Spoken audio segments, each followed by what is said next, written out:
ఎలా అయితే మనం మెట్లెక్కుతూ ఉంటే ఒక్కొక్కటి బరువు అనిపిస్తుంది మనకి, ఆఖరికి వేసుకున్న బట్టలు కూడా బరువు అనిపిస్తాయి. వెంకటేశ్వర స్వామి మెట్లు ఏమంటారు మోకాళ్ళ పర్వతం ఎక్కుతూ ఉన్నప్పుడు అన్ని వదిలేయాలనిపిస్తుంది. అలాగే భగవంతుడిని చేరుకోవాలంటే మనకు అన్ని వదిలేసుకుంటేనే చేరుకోగలం. మనం వదిలేసుకోలేదనుకోండి ఆయన మనల్ని విదిల్చుకుంటాడు.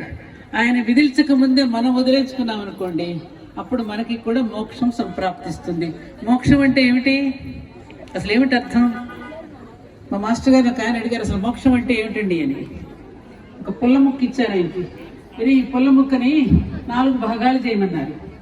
చేస్తే 1, 2, 3 ముక్కలు చేయగానే 4 ముక్కలైనాయి. నువ్వు చేసింది 3 ముక్కలే కదా, 4వది ఎక్కడిది? అలాగే ధర్మ అర్థ కామాలను ఎప్పుడైతే నువ్వు జయిస్తావో మోక్షం ఆటోమేటిక్ గా వస్తుందిరా అని 3 ముక్కల ఆట చూపించారు ఆయన. ఒక పుల్లను 3 ముక్కలే విరుస్తాం కానీ 4 భాగాలు అవుతాయి. ఆ మోక్షం అనేది ఎలా సిద్ధిస్తుందో చాలా సూక్ష్మంగా చెప్పారు.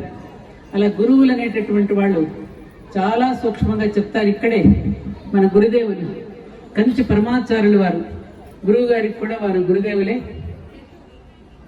వారు కూడా ఎప్పుడు పరమాచార్యులు వారి గురించి ఎప్పుడు తమ ప్రసంగాలను ఉటంకిస్తూ ఉంటారు. వారు ఒక మాట చెప్పారు, అందరం గుర్తు పెట్టుకోవలసిన మాట. కష్టాలన్నీ మనకు వస్తున్నట్టుగా మనం బాధపడుతూ ఉంటాం. స్వామీజీ అన్నారు, పాపము అనే రోగానికి దుఃఖము అనేది ఔషధం.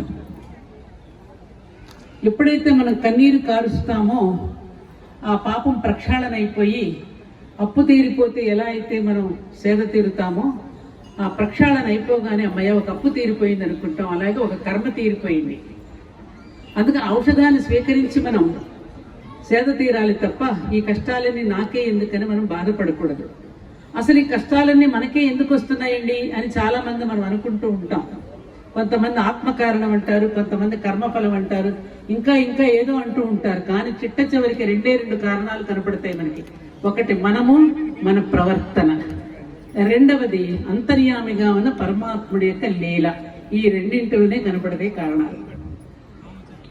ఆ లీలామానుషంగా ఆయన చేసేటటువంటి సన్నివేశాలన్నీ మన ఎదుగుదల కోసం, మన జ్ఞానం సంపాదించడం కోసమే పరమాత్మ మనకి ఇవన్నీ కూడా కల్పిస్తాడనే సత్యాన్ని గమనించుకోవడానికి ఉపవాసము అంటే ఇంతవరకు గుళ్ళోకి వెళ్ళాల, రాత్రంతా మెలకుగా ఇక్కడే ఉన్నా ఇంతవరకు స్వామిని నేను దర్శించుకోవాలా.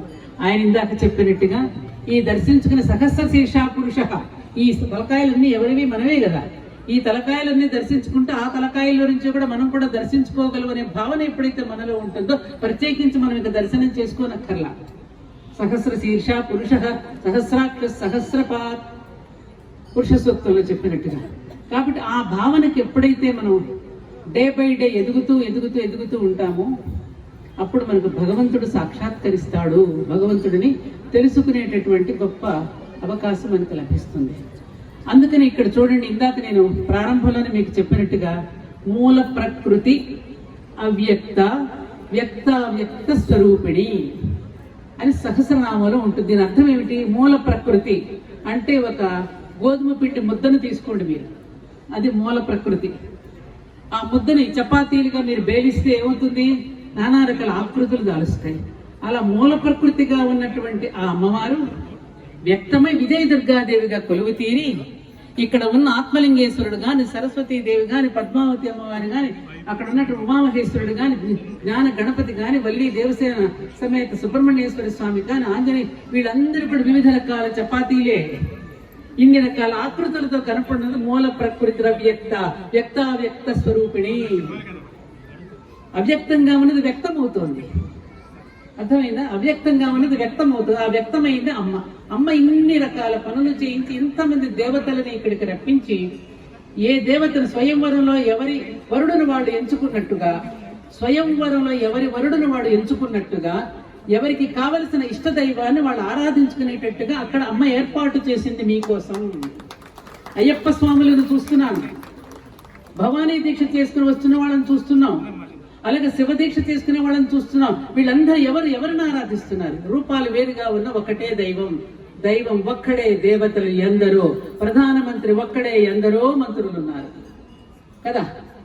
దేహి ఒక్కడే, దేహ భాగములు ఎన్నో. అమ్మ గర్భంలో పడినప్పుడు నేను కోలి మాంసపు పిండాన్ని మాత్రమే, ఆ పిండానికి రకరకాలుగా చేతులు, కాళ్ళు, కళ్ళు, నోరు, చెవులు అన్నీ వచ్చే భేగాలు. అలాగే దైవంగా ఉన్నటువంటి వాడికి పోర్ట్ఫోలియోస్, ఈ పోర్ట్ఫోలియో నువ్వు నిర్వహించు, గణపతి నువ్వు అధ్యక్షుడిగా ఉండు, కుమారస్వామి నువ్వు సేనాధిపతిగా ఉండు, అలాగే వెంకటేశ్వర స్వామి నువ్వు సంపదను నువ్వు, సరస్వతి నువ్వు జ్ఞానాన్ని, దుర్గా నువ్వు శక్తి నువ్వు, అందరినీ రక్షిస్తూ ఒక్కొక్కడు ఒక్కొక్క పోర్ట్ఫోలియో తీసుకున్నారు. డిఫెన్స్ మినిస్టర్ అమ్మ, finance minister Lakshmi, education minister Saraswati. ఈ అన్నిటి కార్యక్రమాలను తన అధ్యక్షతలో నిర్వహిస్తున్నాడు గణపతి కదా. అలాగే మన శరీరంలో కళ్ళు చేసే పనులు కాళ్ళు చేయవు, కాళ్ళు చేసే పనులు చెవులు చేయవు, చెవులు చేసే పని నోరు చేయదు, నోరు చేసే పని చేతులు చేయి. దేహ భాగాలన్నీ జీవిత కార్యక్రమాన్ని ఎలా నిర్వహింపచేస్తున్నాయో సృష్టి కార్యక్రమాన్ని నిర్వహించడానికి దేవతలు. ఈ సత్యం మనకి తెలిస్తే అన్య మతాల వాళ్ళు మనల్ని రకరకాలుగా ప్రశ్నలు వేసి వేళాకోళం చేస్తే ఇదర్ రామ సనాతన ధర్మం, ఇదర్ రామ సనాతనం యొక్క వైభవాన్ని గట్టిగా చెప్పడానికి ముందు మనం తెలుసుకోవాలి. అది మన సనాతన ధర్మం. జంబూ ద్వీపే భరతవర్షే భరతఖండే మేరోర్ దక్షిణ దిగ్భాగే శ్రీశైలస్థ మధ్యప్రదేశే అంటూ ఈ దేశం యొక్క ఔన్నత్యాన్ని, గొప్పతనాన్ని, నదీనదాలని, మహామునుల్ని స్మరించుకుంటూ నేను పలానా వాడిని, పలానా గోత్రీకుడిని, నా అడ్రస్ ఇది, నా చిరునామా ఇది గంట కొట్ట అని దగ్గరకు వచ్చి మనల్ని మనం పరిచయం చేసుకోవడం అనేది ఏదైతే ఉన్నదో అదర్రా మన సనాతన ధర్మం యొక్క విశిష్టత. అది మన విశిష్టత. మానవుడు మహనీయుడిగా రూపొందడానికి, ఉన్న స్థితి నుండి ఉండవలసిన స్థితికి చేరుకోవడానికి ఎంత గొప్ప ఆర్ష వాంగ్మయాన్ని మన పూర్వీకులు మనకు అందించారు. అటువంటి గొప్ప వాంగ్మయాన్ని ఇటువంటి ఋషులు, ఇటువంటి మహనీయులందరూ కూడా అధ్యయనం చేసి ఎంతో తపస్సు చేసి మన ముందు వడ్డిస్తున్నారు. రాసులు పూసి వెళ్ళాడు అక్కడ ఉన్నటువంటి వేదవ్యాస మహర్షి. ఆయన ఎవరినైనా రాయితీలు అడుగుతున్నాడా అండి? నా పుస్తకానికి రాయల్టీ అడుగుతున్నాడా? భారతానికి, భాగవతానికి మనం రకరకాలుగా వ్యాఖ్యానాలు రాసి తీసి సబ్మిట్ చేసి ఈ ఆధారణ ఎవరు కూడా వాడుకోకూడదు, ఈ పుస్తకానికి సర్వ హక్కులు రచయితమే అని మనం చెప్పుకుంటున్నాం. ఆయన ఎప్పుడైనా చెప్పాడా? వ్యాసుగాడు. అందుకే వ్యాస మహర్షిని అక్కడ ఎందుకు పెట్టాను? ఇప్పుడున్నటువంటి ఆధునిక విద్యార్థులకి ఒరే నువ్వు అనుకుంటున్నటువంటి టెక్నాలజీ అంటున్నావు, ఐటీ ఇన్ఫర్మేషన్ మేమే కనిపెట్టాము అంటున్నావు, చంద్రమండలానికి వెళ్ళిపోయిన తర్వాత ఇంకా దేవుడు ఎందుకని అంటున్నావు, వీటన్నీ కూడా ఈ వేదాలలో నుంచే వచ్చాయిరా, ఇది ఒక్కసారి స్పృశించండి అని చెప్పడానికి అక్కడ శబ్దవేద గ్రంథాన్ని పెట్టి ఈ ఆధునిక యువకులకి మన ఆర్ష వాంగ్మయం ఎంత గొప్పదో చెప్పడానికే అక్కడ వ్యాసుడి ముందు గ్రంథాన్ని కూడా ప్రతిష్టాపన చేయడం జరిగింది. ఆత్మీయ భక్త బంధువులారా, ధర్మపురి క్షేత్రం ఉండే ధార్మిక విజ్ఞాన ప్రసార కేంద్రం. ఇందాక చెప్పాను పంచకోశాలు, ఇందాక అన్నమయ కోసం, ప్రాణమయ కోసం, మనోమయ కోసం, విజ్ఞానమయ కోసం, ఆనందమయ కోసం, ఈ 5 కక్షలు కూడా పరిశుభ్రం చేసుకుంటే ఎంత ఆనంద స్థితిలో ఉంటామో, చిన్మయ స్థితిలో ఎలా ఉంటామో చెప్పుకోవడానికి ఆలయ సాంప్రదాయాన్ని మన పూర్వీకులు అందించారు. అందుకని ఆ చెట్టు కింద అరూపంగా ఉన్న ఆ తల్లి ఆ విధంగా వ్యక్తమై ఇంతమందిని కూడా తీసుకుని వచ్చి గోవులను కూడా ఇక్కడ పట్టుకొచ్చి ఇదిరా మీరు నేర్చుకోండి అని చెప్పి మనందరికీ కూడా ఒక సందేశాన్ని ఇచ్చింది. అటువంటి శ్రీ వెంకటేశ్వరుడు, కళ్యాణ వెంకటేశ్వరుడు. ఇందాక మాసర్మ గారు ఇందాక వచ్చారు, తెలుగు భాష కోసం వారు పైకి వెళ్ళినట్టున్నారు.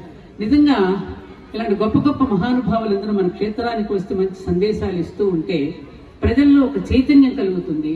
ముఖ్యంగా ఉన్నటువంటి ఆధునిక యువకులలో మన ఆర్షధర్మం పట్ల అనురక్తి కలగడం కోసమే.